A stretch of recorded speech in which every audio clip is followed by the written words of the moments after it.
Okay. Hello, it's nice to meet you via Zoom. As she said, I'm Natalia Rossi. I work as a Cuba country director in the Wildlife Conservation Society based in the Bronx Zoo, but traveling around. And I'm originally from Argentina. I did there my bachelor's, and then I got a Fulbright scholarship to get into a graduate programs in the United States, and I pursue a master's degree in conservation biology at Columbia, then took a break for work and came back for a PhD at Columbia. So I'm a full Columbia student through and through, and I'm happy to be here talking about my path today, and hopefully will be useful for you. There you go, I have to mute myself. Thank you. Thank you for that quick introduction. And so, I just wanted to start with where you are now. So if you could tell me a little bit about your current position at the Wildlife Conservation Society, where you are the Cuba Country Director of Mesoamerica and Western Caribbean program. So if you could just give us a little overview of kind of what you do there. Yeah, so the Wildlife Conservation Society is one of the big NGOs dedicated to conserving wildlife and wild places around the world. The organization has programs in about 60 countries in Asia, Africa, Latin America, and North America as well. And in addition, the organization is based in the Bronx Zoo and manages the zoos and the aquarium in New York. So we are a mix between zoo and field programs. I'm part of the field program in the region of Mesoamerica and the Caribbean, which includes Guatemala, Belize, Honduras, Nicaragua, and Cuba. So I'm a little bit of the odd sister because I'm the only island that is in the insular Caribbean. And in my job, I do multiple things, but mainly we run conservation projects to work with local partners to protect biodiversity in the country. And this is mainly tasked at the coastal marine habitats, coral reefs, mangrove forests, as well as conserving some of the species in Cuba that occur there and nowhere else, endemic species. So we have a bunch of projects. Some examples are creating new marine protected areas in Cuba, supporting training and capacity building activities for ecology and conservation, protecting endemic species such as the Cuban crocodile and other birds as well, and working to adapt to climate change through nature-based solutions. So I would, as a director of the program, I organize and provide the platform, the vision for the projects to move forward. And my work consists in working part of it in the field, coordinating with partners. Part of that is fundraising. Part of that is admin work. A lot is also working with consultants and experts. But the core of the work is really envisioning these projects according to the needs of conservation in the country and globally. So we are pretty successful so far. But of course, working in Cuba is not easy. It has a lot of dimensions on the bilateral complexities between the United States and Cuba, mainly due to the embargo and the internal bureaucracies as well. So it requires a lot of creativity and understanding the laws and the rules and working to work with the DAM framework. Thank you. Just a follow-up question on your projects and kind of, mentioning that it takes a lot of collaboration and working with others and many different stakeholders. I'm wondering, like, what do you feel like how do you find your communication styles? How do you define them? Or like, how do you communicate with different stakeholders to make sure that you are all achieving the same goal? Yeah, so one of the key ways to engage in the context of Latin America is through participatory processes, meaning that you envision a project since the onset together. You understand from the community level to the NGO level to the regulations of governments And with all that in mind, you work at all levels at the same time. So you work at the bottom-up level and the top-down level to find a path for success that includes everyone. And in the case of conservation, it involves people and wildlife. So it's key to have an open, transparent, and productive relationship with people that live with wildlife and live in the protected areas or near the protected areas and are the beneficiaries of the ecosystem services, but also sometimes the people that take the largest cost for instance, for the effects of natural disasters such as hurricanes, and also for when a protected area is created and people sometimes need to adjust and change some of the, or at least part of their livelihoods. So that is a key element of the work.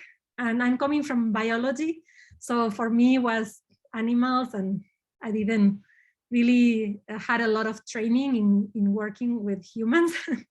But I learned in conservation early on that was key, and fortunately in WCS and in the field, the teams are multidisciplinary and not only with one point of view, and that is critical for the work to succeed, to achieve the targets.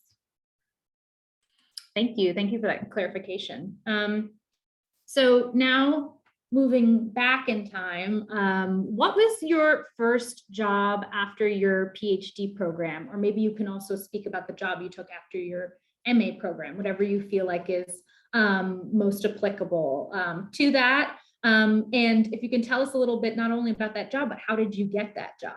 And like, what was the application process like? Yeah, so for the master's program, originally after my master's programs, I wanted to move forward directly to a PhD, but I didn't get funding enough to do that. So all of a sudden I had to find a job, and it took some time to adjust to that idea because I was set on my path. I was working, studying sea turtles, so for me it was everything, and I wanted to continue doing that. But well, you don't get the funding, so you have a few months to apply. In my case also, I had to get a job or leave to work somewhere else, not in the United States. So the pressure was high.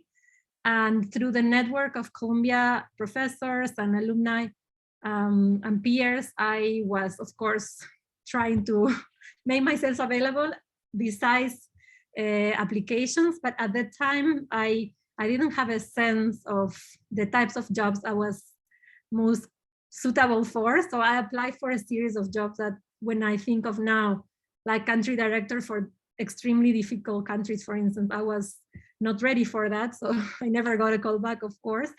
But then through my mentor back then, I got a few short jobs. One was with the EcoHealth Alliance, which is another NGO based in New York, doing some of the work to support the sea turtle conservation that I was doing. I also had a brief consultancy with the American Museum of Natural History to run an expedition to Cuba. And then I got a possibility to interview for the Wildlife Conservation Society as program officer for their then Latin America and Caribbean program. And that was sort of a lucky timing where they were just needing someone really quick. And I was available very quick as well. So, so I got that job for a year before I returned for my PhD. And then after the PhD, because the PhD involved a collaboration between Columbia University, the Wildlife Conservation Society, the American Museum of Natural History, then I sort of helped create the program, the Cuba program in WCS.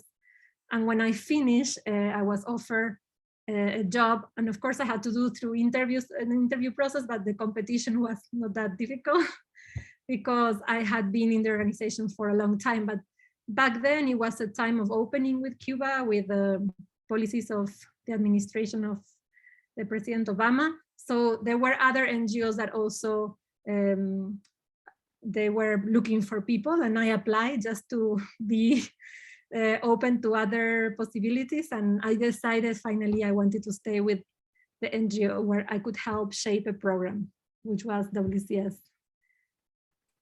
Thank you. Yeah. And when we spoke last time, I was kind of, what I took away a lot from our conversation was the importance of your connections to others. And so communication and working with others is a big part of your job, and also as to how you received your positions. I remember you saying that some of that was through Columbia's connections and kind of taking advantage of the community. Do you mind speaking on that a little bit more, just about your community building that you, how did you do that during your time in Colombia? Yeah, so definitely that was the best advantage, one of the best resources that Colombia provides, as to my point of view, is the community, the access to different research centers. In my case, I was interacting a lot with researchers and professors at CIPA, colleagues at the Earth Institute. I was applying for scholarships for my research, so I was presenting. I was also, our department, the Ecology, Evolution, and Environmental Biology, was a small department. So of course, you know, every professor, and the professors were from multiple institutions. They work in multiple institutions at the same time in New York and other places. So it was about fostering those relationships, trying to take advantage of summer internships, opportunities for collaborating in NGOs, and making myself available, and reaching out to professors and alumni to find those experiences. I was fortunate to also be able to teach for the Earth Institute as a teaching assistant, and that was also very rewarding and provided me with lots of connections and experiences. So it was a lot of being proactive and being interested in not just my topic, which was great, and it was my main purpose in the PhD, but I tried to take advantage of every opportunity to expand the network. And at least in my case, I saw that for the path that I wanted to continue, that was in academia, I needed to establish those connections and try to let people know I was interested in working, in having experiences, in learning. So it took a lot of being proactive, and then the platform is there, the professors are there. It's just about one is absorbed in their own PhD, which is overwhelming most of the times. But for me, it was like a break from only thinking about my PhD and the exams and the writing and stuff, and having something else to do that was taking me out of that place, which sometimes, most of the time, was great, and sometimes was too heavy. So that was that's something I consider Colombia provides, and is something that is great to take advantage of. Yeah, thank you. And I think that that's, you know, something we talk a lot about, and being proactive. Those are all really great points. So, you know, kind of switching gears now, what made you choose your career path, and what experiences in your graduate school or your time at graduate school best prepared you for your current work? Yes, I since Argentina, I wanted to do conservation. I was worried about our planet and the species, what the problems that we're facing in, for instance, I'm from Argentina, and the neighboring country of Brazil in the Amazon. So I was very ecologically conscious. And back then in Argentina, our path was very research focused, was not so much into applying science into conservation. So I said, oh, that's what I would like to do. I would like to use the science to make a difference on the ground, to help our planet. It seems very idealistic, but that drove me to choosing. Then when I saw that Colombia had a master's in conservation, I thought it was a perfect fit, and I was fortunate to get a scholarship to do it. And then once I got there, I learned a lot about conservation, which is a multidisciplinary science that has to, you have to bring elements of many different fields, from economics, social sciences, biological sciences, and for me was mind opener, because I was just trained in biological sciences until then. And then at Columbia in conservation and through the professors that were doing conservation on the ground, were having programs. I was exposed to a lot of projects similar to the ones I do today, but before that I didn't know how they look like or how would you even approach those projects. And then also a lot of the tools of working independently, being research driven, being open-minded, a lot of having ideas run through you as a researcher, as a student. You always have ideas, and that is very useful afterwards when you want to think of projects and how to make conservation on the ground, and as well as skills, like you can get specific skills from modeling to GIS to working with people. and that all that was something it was for me, or I acquired through my years at Columbia. Thank you. Yeah, and it's nice to hear you name those like specific skills too, from GIS, being a researcher, looking at ideas in a complete way and figuring out how to then like project manage, right? Like you have an idea and you want to then figure out all the different steps to then put that project into place, which is, I think, something that a lot of our graduate students gain from their time at graduate school, that project management. Great. Well, so, where do you maybe see yourself going next within your career? Yeah, so at the moment, for the next 3 years, I see myself in my current role because we are at the moment in the program where we are growing our projects a lot. And we are working increasingly more in climate change issues, which for the insular Caribbean are urgent and very important issues.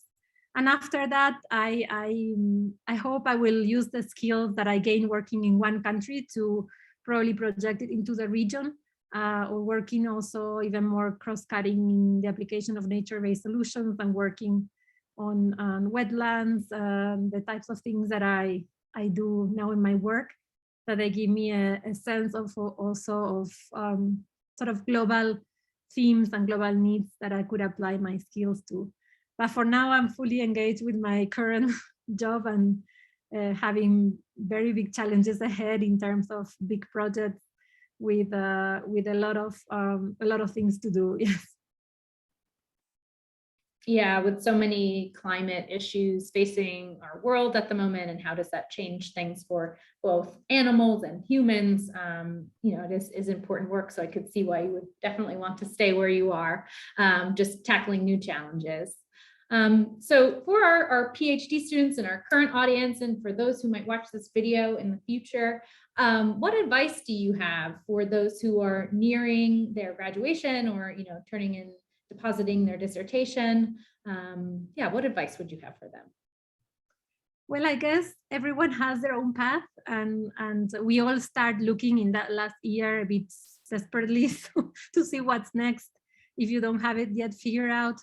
But for me, some lessons that I learned from my own experience and is to use your network. Don't be shy to approach colleagues and professors, to make yourself available for opportunities besides the regular application process of looking for opportunities. To remain open. Sometimes the first job is not the ideal job. Sometimes it's not what you wish. You wanted to do a postdoc and maybe you have to do something else, or vice versa. But every experience is going to give you a plus. It's going to be a plus for you because you're going to learn new things. And I guess that is also sometimes we are stubborn to just think, oh, is this job or nothing? And that's not always the case. You might learn a lot of new things. Also to talk to other professionals that have already positions and ask for advice, understand how the job is like, and you can get a sense of what would you like to do. If you, of course, want to pursue the academic field, then it's more about working with your advisor, working with people in your committee, looking for opportunities of postdocs in other universities and see how you can leverage your PhD research to go and present and to open the doors for meeting other researchers that you might be interested to work with, even writing emails.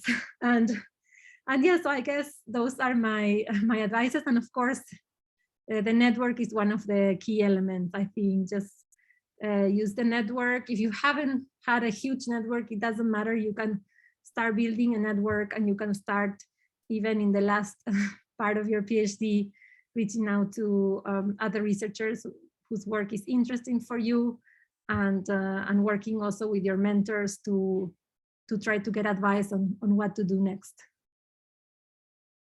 Thank you. Yeah, and I think that's all great advice. That's often something I often say to student switches, that first job most likely will not be that dream job. And sometimes it takes us a little bit to find our way and to find work that we really love, but you can use other experiences to gain skills to kind of get you to that next point.